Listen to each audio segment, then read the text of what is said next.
जब भी इंसान अपने चारों तरफ से परेशानी से घिरता है तो उसी परेशानियों को दूर करने के लिए वह जल्दबाजी में गलत फैसला ले लेता है।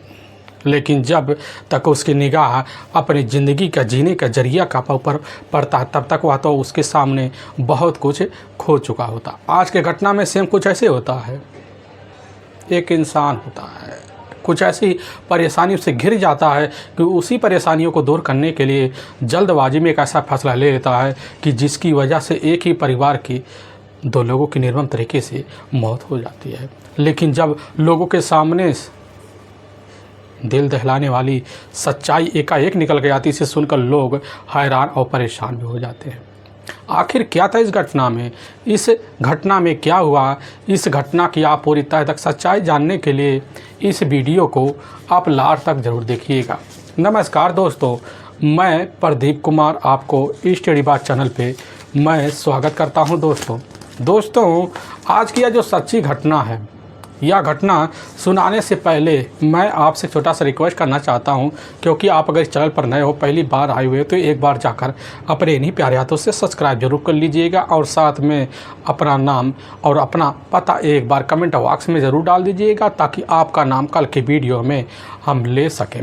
दोस्तों आज की यह जो सच्ची घटना है, यह घटना है ठीक उत्तर प्रदेश और उसी में ही एक कौशाम्बी जिला पड़ता है और उसी का ही एक चायल थाना पड़ता है और उसी का ही एक काजू गांव पड़ता है। उसी गांव के रहने वाले संगम लाल दिवाकर होते हैं। उनकी अपनी पत्नी भी होती है संगीता दिवाकर। संगम लाल के मौके पर टोटल 3 ही बच्चे होते हैं, जिसमें बड़ा बेटा होता है सरबजीत उर्फ कल्लू, जिसकी उम्र लगभग 20 साल के आसपास होता है। संगम लाल का दूसरे नंबर का जो बेटा होता है इधर आशीष उर्फ सत्यजीत दिवाकर, जिसकी उम्र लगभग 18 साल के ही करीब होने वाला होता है और उनके घर में एक अपनी सिर्फ इकलौती बेटी होती है, जिसकी उम्र लगभग 10 साल के आसपास ही होता है। लेकिन इधर संगम लाल दिवाकर जो होते हैं अपने छोटे परिवार का खर्चा बार्चा चलाने के लिए अब मौके पर जो होता है अब बम्बई में जाते हैं। जाने के बाद वहीं पर जो होता है अब प्लम्बरी का काम करना शुरू कर देते हैं। उनके साथ उनका अपना बड़ा बेटा भी इधर खुद सरबजीत जाकर सहयोग करता, जिसकी वजह से दोनों के पास अब ठीक ठाक पैसे आ जाते हैं। उसी पैसे से उनके घर का पूरी पारिवारिक जो खर्चा होता है तौर तरीके से चलता। लेकिन हाँ, गांव में जो होती है इधर संगीता अपने छोटे बेटे अब सत्यजीत दिवाकर और साथ में अपनी इकलौती बेटी के साथ जो होता है खेती गृहस्थी में तौर तरीके से अपनी ज़िंदगी अब गुजार रही होती है। लेकिन तभी मैं बात कर रहा हूँ अब 10 मार्च साल 2025 का ही रात का लगभग वही 9:45 बजे का आसपास का टाइम होता है। तो उसी वक्त इधर संगीता जो होती है मौके पर उनके घर में उनका अपना बड़ा बेटा अब इधर सरबजीत भी आया हुआ था और सरबजीत और इधर उनकी अपनी 10 साल की बेटी एक ही घर में बैठकर मौके पर खाना खा रहे होते हैं। लेकिन सत्यजीत होता है अब वह गांव से बाहर किसी से मिलने के लिए गया हुआ था। लेकिन जैसे ही खाना का 4-5 निवाला लेते हैं तो उसी वक्त जो होता है संगीता के दरवाज़ों को कोई बड़ी जोर से पीटता है और संगीता अपने बेटे अब सरबजीत को इशारा मारती है और सरबजीत जो होता है उसी वक्त उठता है। उठने के बाद जो होता है अब जाता है दरवाज़ा खोल देता है तो उसके सामने जो होता है गांव का रहने वाला इधर श्रवण होता है और साथ में श्रवण का ही अपना भाई सनी सागर होता है। बगल में सनी की अपनी माँ होती है अब इधर शांति सागर। तीनों को एक साथ देखकर इधर सरबजीत जो होता है उसी समय अचंभे पड़ जाता, करने लग जाता है क्या बात है सनी। यह बात जैसे सनी सुनता है उसी समय करने लग जाता है कि आखिर तुम्हारा छोटा भाई सत्यजीत है कहाँ। अब इस तरह की जब बात इधर सरबजीत सुनता करने लग जाता क्या बात है बताओ हमें। लेकिन उसी वक्त जो होता है तीनों को तीनों अब जाकर सरबजीत के ऊपर एक कुल्हाड़ी लेकर टूट पड़ते और वही बड़े तेज से प्रहार करते हैं। लेकिन सरबजीत वहीं चीख पड़ता है और उसी समय चीख की जो आवाज़ होती है अब इधर संगीता दिवाकर सुनती है और सुनकर कमरे से बाहर निकलती है और निकलते जो हसरत देखती है उसी वक्त बचाव के लिए अपने बेटे के करीब जाती है, लेकिन उसी के ऊपर तीनों मिलकर अब धावा बोल देते हैं। और तभी संगीता बड़ी तेज से चीख पड़ती है और इसकी आवाज़ जो होता है पूरे मोहल्ले में चली जाती है। और मोहल्ले के लोग जो होते हैं अफरा तफरी करते हुए उसी समय दिवाकर परिवार के घर के सामने आकर खड़े हो जाते हैं। लेकिन इधर जैसे ही श्रवण और सोनी और साथ में शांति तीनों मिलकर एक साथ गांव के माहौल को ख़राब होते अवस्था को देखते, उसी समय वह वहीं पर हथियार को हाथ में लेकर मौके पर फरार हो जाता है। लेकिन गांव वाले अंदर घुसते जो नज़ारा देखते हैं वह भी ना कुछ सोच पाते ना कुछ समझ पाते हैं। लेकिन उसी वक्त इसकी जो सूचना होता है अब गांव के प्रधान को दिया जाता है। गांव के प्रधान खबर पाते वह भी पहुंचे हैं और घटना स्थल के हृदय विदारक दृश्य को देखकर पूरी तरह से सहम सज जाते हैं। और गांव के कुछ लोग होते हैं उसी वक्त एम्बुलेंस बुलाते हैं। एम्बुलेंस बुलाने के बाद इधर सत्यजीत के अपने बड़े भाई सबरजीत और साथ में उसकी अपनी जो माँ होती है संगीता दिवाकर को उसी एम्बुलेंस के सहारे लेकर अपने ही नज़दीकी जो सरकारी अस्पताल है उसमें लेकर भर्ती मौके पर अब करवाने की भरपूर कोशिश कर देते हैं। लेकिन दूसरी तरफ इसकी जो खबर होता है अब नज़दीकी थाना चायल में दे दिया जाता है। वहाँ के सच्चो साफ खबर पाते हैं और इस मामले को गंभीर लेते हैं और लेने के बाद अपनी जिप्सी को लेकर सीधा का सीधा अस्पताल पहुँचते हैं। लेकिन जैसे अस्पताल पहुँचते हैं उनको खबर मिलती है कि अस्पताल पहुँचने से पहले जो होता है इधर सबरजीत दिवाकर की मौत हो चुकी होती है। लेकिन 2 घंटे बीत जाने के बाद जो होता है इधर संगीता दिवाकर भी इस दुनिया को छोड़ के चली जाती है। अब इस तरह की हृदय विदारक दृश्य देखकर एचएसओ साहब भी बड़े ही अचंभे में पड़ जाते हैं। घटना स्थल पर तुरंत अपनी जिप्सी को मोड़ लेते हैं और पहुंचते हैं। घटना स्थल पर जाते हैं, देखते हैं कि पूरा ज़मीन होता है खून से लथपथ होता है। वहाँ पर खड़े कुछ व्यक्ति होते हैं। पुलिस की टीम उनसे पूछताछ करती है और जब उनसे पूछताछ किया जाता है तो पता चलता है गाँव के रहने वाला श्रवण और सोनी और साथ में सोनी का अपना परिवार में अपनी माँ होती है शांति सागर का नाम ले लिया जाता है। और पुलिस की टीम के सामने तीनों आरोपियों का नाम आ जाता है। और पुलिस की जो टीम होती है घटनास्थल का निरीक्षण कर उसी वक्त इसकी जो सूचना होता है मौके पर मुंबई में रह रहे संगम लाल दिवाकर को दे दिया जाता है। और संगम लाल दिवाकर जैसे ही खबर पाते हैं तो उसी वक्त जो होता है फ्लाइट पकड़ते हैं। फ्लाइट पकड़ने के बाद मंगलवार का दिन होता है वह अपने गांव अब इधर काजू पहुंच जाते हैं और सीधा का सीधा अस्पताल ही जाते हैं। लेकिन अस्पताल के मोर्चरी में इधर रखे हुए अपने परिवार के सदस्य के 2 डेड बॉडी को देखते हैं तो वहीं पर संगम लाल दिवाकर बड़े तेज़ से दहाड़ मारकर अब चीख चिल्ला पड़ते हैं। वहीं पर संगम लाल दिवाकर का अपना छोटा बेटा होता है अब इधर सत्यजीत मौके पर वह भी वहीं दहाड़े मारकर चीख चिल्ला रहा होता है। पुलिस की जो टीम होती है इधर सत्यजीत से पूछताछ शुरू कर सत्यजीत होता है पूरा का पूरा जो आरोप होता है श्रवण और सनी और साथ में शांति देवी के ऊपर मढ़ देता है। और पुलिस की जो टीम होती है इधर सत्यजीत के ही तहरीर पर BNF की धारा 333 और 352 103 के तहत जो होता है मुकदमा दर्ज कर लेती है।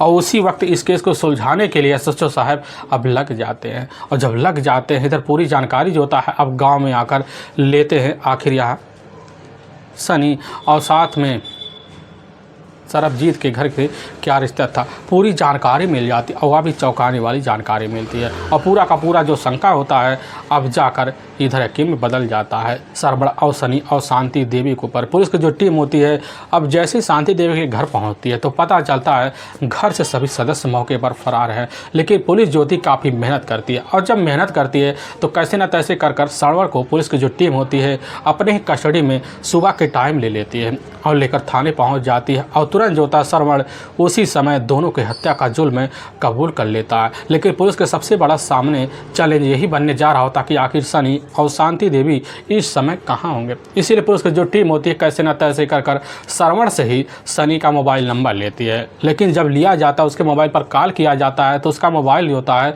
मौके पर बंद बता देता है।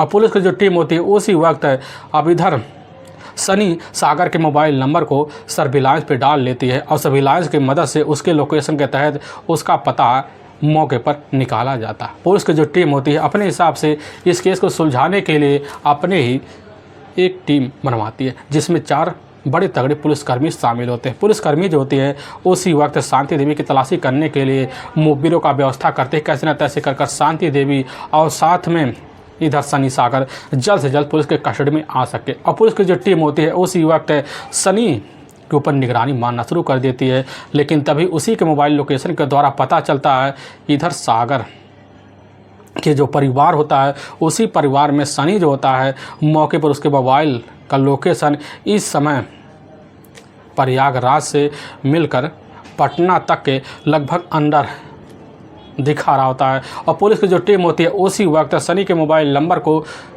उस यानी कि प्रयागराज और इधर पटना के बीच लगभग 14 स्टेशन पड़ते हैं। सभी स्टेशनों पर सनी के फ़ोटो को सर्कुलेट कर दिया जाता है ताकि अगर सनी का कहीं भी पुलिस में निगरानी आए तो इसकी सूचना दिया जाए।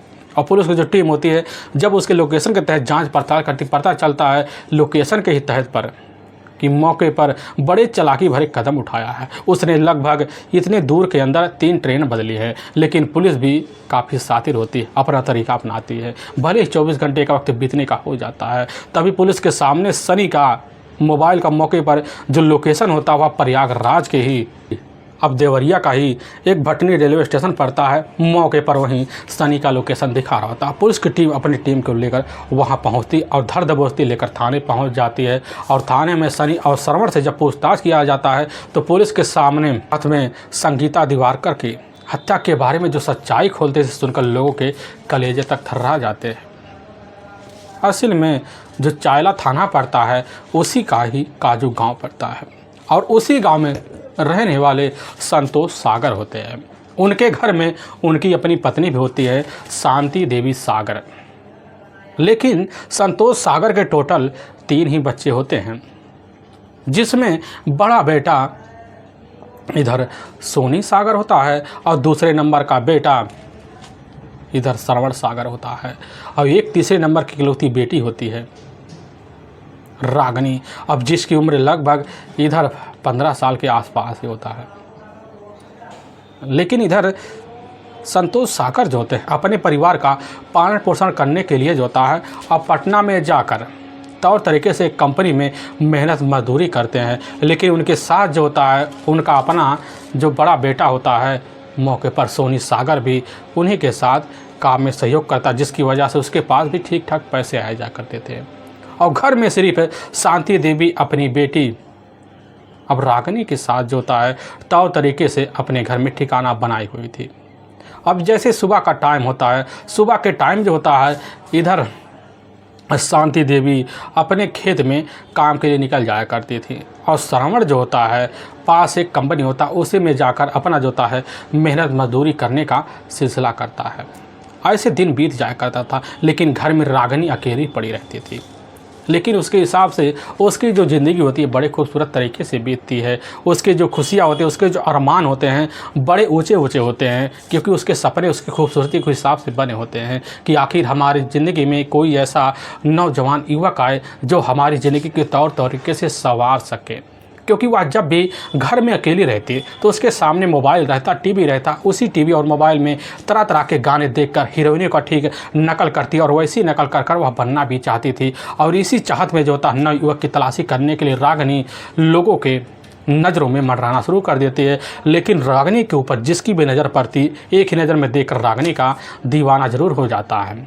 लेकिन इसी बीच गाँव का रहने वाला अब सत्यजीत दिवाकर भी होता है, क्योंकि उसके जो अपने भाई होते हैं, उसके जो अपने पिता होते हैं मौके पर मुंबई में जाकर अपने काम में मौके पर व्यस्त होते हैं।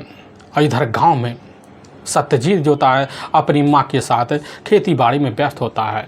लेकिन जब भी मौका मिलता है तो गांव में उसका घूमना फिरना, लोगों के साथ दोस्ती रखना काफ़ी ज़्यादा उसका बदल जाता। तो इसी बीच सत्यजीत की जो दोस्ती होती है अब गाँव का रहने वाला श्रवण सागर से हो जाता है। और श्रवण सागर से होने के नाते जो होता है दोनों की दोस्ती इस तरह बढ़ जाता है तो गांव में चर्चा हो जाता है। तभी एक दिन दोपहर का टाइम होता है, उसी वक्त जो होता है इधर खुद सत्यजीत दिवाकर अपने घर से तो निकलता है, लेकिन चंद मिनट के दूरी पर जैसे ही खड़ा होता है तो उसी वक्त उसकी जो नज़र होता है वह जाकर अपने करीबी दोस्त अब श्रवण के घर पर टिक जाता है। वहीं चौखट होता है, उसी चौखट पर देखता है एक युवती खड़ी हुई जिसकी चेहरे पर काफ़ी सारी मुस्कुराहट है। वह युवती कोई और नहीं होती है बल्कि सत्यजीत के अपना करीबी दोस्त श्रवण की एक अपनी बहन होती है, रागिनी। और जैसे रागिनी को चेहरे को देखता है, चेहरे को देखकर इधर खुद जो होता है सत्यजीत के चेहरे पर मुस्कुराहट आ जाती है, क्योंकि उसको जब चेहरे को देखता है तो सोचने लग जाता है कि आखिर रागिनी हमारी नज़र पर अपनी नज़र गड़ाए क्यों खड़ी हुई है। उसके चेहरे पर मुस्कुराहट है, लेकिन जैसे ही अपनी पलक जो होता है इधर सत्यजीत अब रागिनी के चेहरे पर डालता तो नागरिक का जो चेहरा होता है मौके पर झुक सा जाता है और उसी वक्त 3-4 निगाह और मारता है और सत्यजीत वहाँ से अपने घर चलाता है। लेकिन जब घर आता है तो उसके सामने हर वक्त रागिनी का खूबसूरत चेहरा घूमने लग जाता है। तरह तरह के ख्याल जो होता है सत्यजीत के मन में आने शुरू हो जाते हैं। आखिर बात जानना चाहता था कि रागिनी हमें देखकर क्यों मुस्कुरा रही थी, हो सकता है उसके मन में कोई चाहत है। यही सब सोच साच कर अब सत्यजीत जो होता है अब उसी वक्त सुबह का इंतजार करता है, लेकिन जैसे दोपहर का टाइम होता है अब इधर खुद अपने दोस्त के घर से मौके पर गुजरना शुरू कर देता। लेकिन जब गुजरने लग जाता तो देखता है तो रागिनी कहीं दिखाई नहीं देती है, अपने काम पे निकल जाता है। और जब वापस लौटता है तो रागिनी दोबारा वही चौखट पे खड़ी होती है। और लेकिन जैसे ही सत्यजीत की नज़र रागिनी के ऊपर पड़ता है तो रागिनी तुरंत ही देखकर अब सत्यजीत को मुस्कुरा देती है। दोनों मन एक दूसरे के भाव को समझ लेते हैं और उसी बीच दोनों के तिरंगे इस तरह उफान मारती कि दोनों के बीच ना जाने कब आगे चलते हुए प्रेम प्रसंग चालू हो जाता है।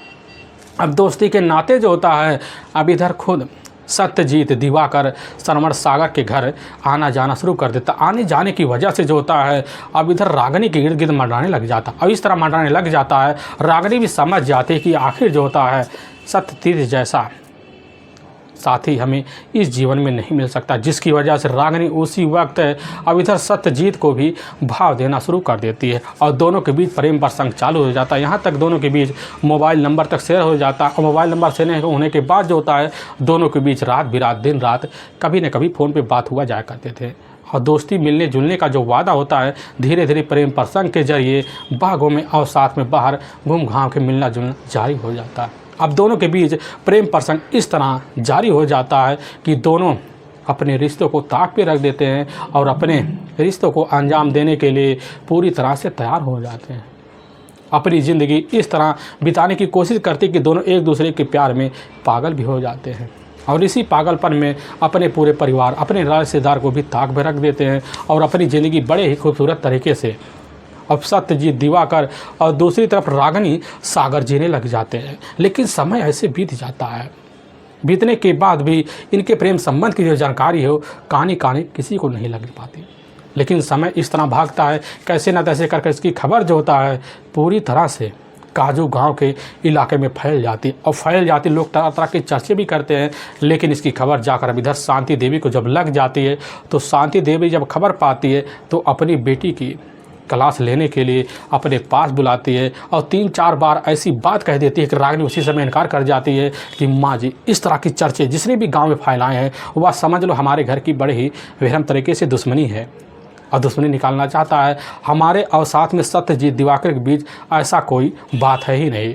लेकिन यह बात सुनकर शांति देवी को यकीन नहीं होता। अपनी बेटी को तरह तरह की सद्भावना दे देती है और तरह तरह की बातों को समझा देती है कि इस इलाके में रहकर तुम्हारी वजह से हमारी कहीं बदनामी न हो जाए, आगे ध्यान रहना। लेकिन इधर जो होता खुद अब रागिनी इसकी जो सूचना होता है अब सत्यजीत दिवाकर जो था उसी दिन से सावधान हो जाता है। लगभग 4-5 दिन जो होता है रागिनी के घर का चक्कर लगाना तक छोड़ देता है। लेकिन रागिनी ना अब इधर सत्यजीत के बगैर रहना चाहती थी, क्योंकि सत्यजीत के प्यार में इस तरह पागल हो जाती है कि देखने के लिए उसकी जो लालसा होती है, जो पैर होते पूरी तरह से घर के दरवाजे फाड़ने के लिए तैयार हो जाते हैं। और सत्यजीत भी मिलने के लिए बेकरार। लेकिन जैसे ही 5 दिन का वक्त बीतता है तो उसी वक्त जो होता है इधर खबर मिलता है कि इस वक्त घर में ना अपनी माँ है ना अपना श्रवण भाई है। और मौके का फ़ायदा उठाकर सत्यजीत को अपने पास बुलाती है। फिर दोनों अपने हिसाब से प्रेम प्रसंग कर लेते हैं और फिर जो होता है मिलना जुलना चोरी छुपे अब इधर सत्यजीत और रागिनी का चलना शुरू हो जाता है। और जब चलने लग जाता है दोबारा इसकी जो खबर होता है जाकर शांति देवी को लग जाता और शांति देवी जब खबर पाती है तो उसी वक्त जो होता है रागिनी को दोबारा समझा बुझाती हैं लेकिन इसी वक्त जो होता है फ़ोन कर खुद या जो सूचना होता है शांति देवी अपने बड़े बेटे अब इधर सोनी सागर को दे देती है। और सोनी सागर जैसे ही खबर पाता है उसी समय उसके जो होश हवास होते हैं पूरी तरह से उड़ सा जाते हैं, क्योंकि सोनी सागर कोई सीधा साधा व्यक्ति नहीं होता है, बल्कि साल 2023 के फरवरी का महीना होता है। उसी महीने में एक हत्या के आरोप में 7 महीने का जेल काट कर जो होता है मौके पर अपने पिता के साथ पटना में नौकरी पेशे की तरह अब रह रहा होता है। लेकिन इस तरह की जब घटने के बारे में खुद जानकारी पाता है तो अपनी बहन के बारे में सोच नहीं पाता, बल्कि अपने करीबी दोस्त के बारे में सोचकर उसे यकीन नहीं होता है। अपने गांव आता है और गांव आने के बाद जो होता है और सत्यजीत दिवाकर से मुलाकात करता है, तरह तरह की बातों पर सवाल जवाब करता है और तरह तरह की बातों पर धमकियाँ भी देता है, दूर रहने की हिदायत भी देता है। लेकिन इधर सत्यजीत जो होता है पागल होने के नाते उस समय तो बात को सह लेता है, लेकिन फिर दूसरे दिन से उसके बात में कोई दम नहीं दिखता है, जिसकी वजह से अब रागिनी से मिलने के लिए हथकंडे तो खोजता है और अपनी बहन पे आकर लगाम लगा बैठता है, जिसकी वजह से रागिनी का घर से निकलना भी दुश्वार हो जाता है। 4 दिन रहने के बाद जो होता है अब इधर सोनी अपने काम पे निकल जाता है और रागिनी खुला पा जाती है और मौके का फ़ायदा भरपूर उठाती है और मिलना जुलना जारी हो जाता है।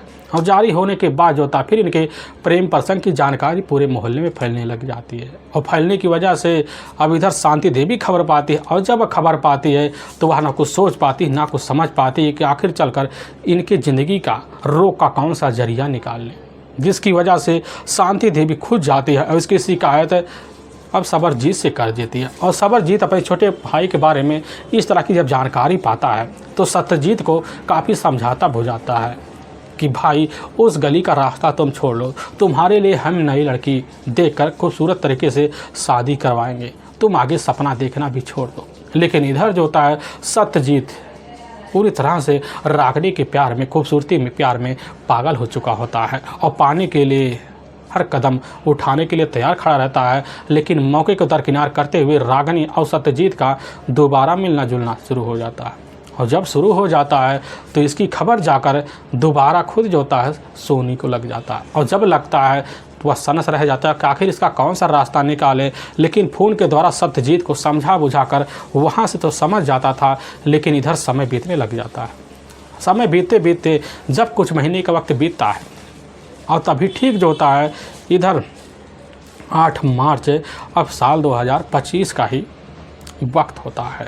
अब वही लगभग शाम का टाइम होता है तो उसी वक्त जो होता है इधर घर में देखती है कि रागिनी ना अपना छोटा भाई अब श्रवण सागर है, ना हमारी माँ शांति देवी है, दोनों घर के बाहर गए हुए हैं, खेतों में लगे पड़े हुए हैं। और मौके का फ़ायदा देखकर अब इधर रागिनी फ़ोन करती है अब सत्यजीत दिवाकर के पास, फ़ोन कर कर अपने पास बुला लेती है और एक ही कमरे में जाते हैं। वहीं जैसे ही अपने प्यार के और शादी और साथ में जिन्हें मनने के वादे के, कस्में निभाने के वादे तक के बातें करते हैं तो उसी वक्त जो होता है रागिनी की जो नज़र होता है अब चौखट के सामने जाती देखती है उसकी जो अपनी माँ होती शांति नीचे सर झुका कर कहीं मगन होकर आ रही होती है और रागिनी तुरंत ही इशारा मार देती है सत्यजीत को। सत्यजीत समझता है तो जल्दबाजी में अपना जो छप्पड़ होता है चप्पल उसी वक्त उसी चौखट पे छोड़कर चला जाता है। लेकिन इधर शांति देवी तो आती है, लेकिन अपने काम में उलझने की वजह से उनकी जो नज़र होता है अब वह नज़र जाकर चप्पल पे ना पड़ता है। लेकिन इधर कैसे न तैसे नज़र रागिनी का चप्पल पे पड़ जाता और चप्पल छुपाने की कोशिश करने के लिए वह जुगाड़ खोजने लग जाती। लेकिन तब तक उसका अपना छोटा भाई जो होता बाहर से काम कर कर अपने घर मौके पर जैसे चौखट पे खड़ा होता है तो दन से उसकी जो नज़र होता है वह जाकर चप्पल पे टिक जाता है और जैसे चप्पल पे टिकता है तो उसी पर चप्पल देख कर पहचान लेता कि यह तो चप्पल सत्यजीत दिवाकर का है, क्योंकि काफ़ी बार उसकी जो नज़र होता है सत्यजीत के चप्पल पर पड़ा हुआ होता है। और पड़े होने के नाते उसी वक्त अपनी माँ शांति देवी से उस चप्पल के बारे में पूछताछ करता है तो उसकी जो माँ होती कहने लग जाती है कि बेटा हमें नहीं पता यह चप्पल किसके हैं, क्योंकि हम तो दिन भर खेत में लगे पड़े हुए हैं, अभी तो घर लौट रहे हैं, अपनी बहन से पूछ लो। और उसी वक्त श्रवण अपनी बहन अब रागिनी सागर के पास जाता और रागिनी से पूछताछ करता। रागिनी उसी समय इनकार कर जाती है, लेकिन मन में तो पता होता है, कहने लग जाते कि हमें नहीं पता यह चप्पल किसके हैं, अनजान के होंगे। लेकिन श्रवण जो होता है उसी वक्त शंका जाहिर करते हुए उस चप्पल को ले जाकर अपने हिसाब से छुपा देता है। और जब छुपा देता है तो जैसे ही दूसरे दिन का जब वक्त होता है सुबह सुबह के टाइम में इधर सत्यजीत अपने बड़े भाई अब सरबजीत को अपने साथ ले लेता है कि मौके पर सरबजीत जो होता है मुंबई से कुछ हफ्ते पहले जो होता है अपने गांव में गुजर बसर करने के लिए अपने घर पहुंचा हुआ होता है। और सत्यजीत अपने बड़े भाई सरबजीत को लेकर या सीधा का सीधा सोनी सागर के घर जब पहुंचता है तो उसी वक्त चप्पल की मांग करता है तो शांति देवी चप्पल देने से इनकार कर जाती हैं। लेकिन तब तक श्रवण भी आ जाता। आने के बाद जो होता है जब चप्पल के बारे में जानकारी पाता है तो उसी बात को लेकर श्रवण और साथ में सत्यजीत और सरबजीत के बीच तीनों भी इस तरह झगड़े तकरार होते हैं कि यहाँ तक सरबजीत और साथ में सत्यजीत जो होते हैं बार बार मिलकर श्रवण की पिटाई तक कर देते हैं। शांति देवी जो होती वहीं भी लड़ झगड़ पड़ती है। लेकिन उसी वक्त इस मामले की जो जानकारी होता है कैसे न तैसे कर अब चायल पुलिस थाने में पहुंच जाता है। वहाँ के सचिव साहब खबर पाते हैं, दोनों को थाने में बुलाते हैं। बुलाने के बाद दोनों को समझाया बुझाया जाता है, समझा बुझाकर वापस घर भेज दिया जाता है। लेकिन शांति देवी उस समय समझ जाती है कि अब हमारी बेटी का जो पीछा है तब तक नहीं छूटेगा जब तक कैसे न तैसे कर सत्यजीत को कोई सबक न सिखाया जाए। तो उसी वक्त इसकी जानकारी खुद शांति देवी अपने बेटे अब इधर सोनी सागर को दे देती है। और सोनी जैसी खबर पाता उसी वक्त ठान लेता है कि अब हमें जो होता कोई बड़ा ठोस कदम उठाना पड़ेगा। सत्यजीत अपनी ज़िंदगी जीने का सारा जरिया भूल चुका है, अब उसके जरिया जीने का सिखाना पड़ेगा। यही सब सोच साझ कर सागर जो होता है उसी वक्त वहाँ वाहन का सहारा लेता है और लेने के बाद जो होता है रात बिरात के टाइम घर पहुँचता है। और 10 मार्च साल 2025 का जब दिन होता है और जैसे ही शाम का टाइम होता है उसी वक्त जो होता है उसके कानों में उसकी जो अपनी माँ होती है शांति देवी कुछ ऐसी बात डाल देती है जिसकी वजह से उसी समय बड़ा ही खतरनाक फैसला अब सोनी सागर ले बैठता है। और लेने के बाद अपने ही आंगन में जाता है तो वहीं पर एक कुल्हाड़ी होती है, उसी कुल्हाड़ी को अपने हाथ में लेता है। तब तक घर में श्रवण भी दाखिल हो जाता है और श्रवण जब देखता है और जैसे पूछता है तो उसी वाला जवाब मिल जाता है। और श्रवण भी जाता अपने घर में रखे हुए कुछ तेजधार हथियार भी लेता है और पीछे पीछे शांति देवी भी लग जाती है। और चंद मिनट के बाद जो होता है रात का लगभग 9:45 बजे के आसपास इधर घर में खाना खा रही होती है संगीता दिवाकर और साथ में उनका अपना बड़ा बेटा सरबजीत और बेटी मौके पर कहीं सहेली के घर गई हुई थी। लेकिन खाना खाते वक्त दरवाजे पे आकर श्रवण खड़ा हो जाता और बड़ी तेज़ से दरवाज़ा पीटना शुरू कर देता। और लेकिन तब तक दरवाज़ा तो खुल जाता है सरबजीत दरवाज़ा, लेकिन उसी के ऊपर जाकर तीनों को तीनों टूट पड़ते हैं।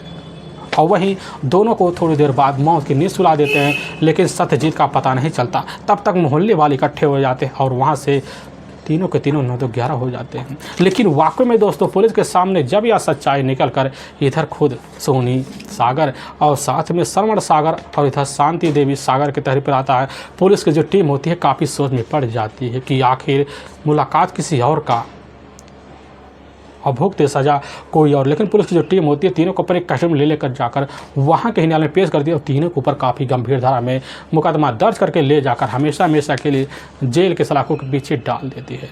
दोस्तों हमें इस घटना का सुनाने का जो उद्देश्य है किसी के दिल को ठेस पहुंचाना नहीं, बल्कि आपको यह बताना है कि आप जहाँ भी रहें आप सावधान और सतर्क जरूर रहे। दोस्तों हमारे कुछ ऐसे व्यूअर हैं जो हमारे वीडियो को बड़े ही प्यारे लफ्ज़ों बड़े ही प्यारे तरीके से देखते हैं, जिसमें अतर सिंह जो ठीक फिरोजाबाद शाहजहाँपुर के रहने वाले हैं और हिमांशु चौरसिया जो उत्तर प्रदेश रायबरेली का ज़िला पड़ता है उसी का सेम प्रवाह एक जाना माइल इलाका पड़ता है। और मोहम्मद जावेद अंसारी जो ठीक गाजीपुर कुनावन के रहने वाले हैं और इधर उत्तर प्रदेश अलीगढ़ के रहने वाले भगवान सिंह हैं और इधर कन्वर मंगल सिंह हैं और साथ में विजेंद्र कुमार गौतम जो दिल्ली में मौके पर अपना ठिकाना बनाए हुए हैं और बीपी पांडे मौके पर बीएससी और मनीष पांडे कई सारे व्यूअर हमारी वीडियो को लगातार वॉच करते हैं। अगली बार नए वीडियो के माध्यम में नए सब्सक्राइबर और नए कमेंट वॉच का नाम लिया जाएगा। फिर मिलेंगे नए वीडियो को लेकर, तब तक के लिए जय हिंद और जय भारत।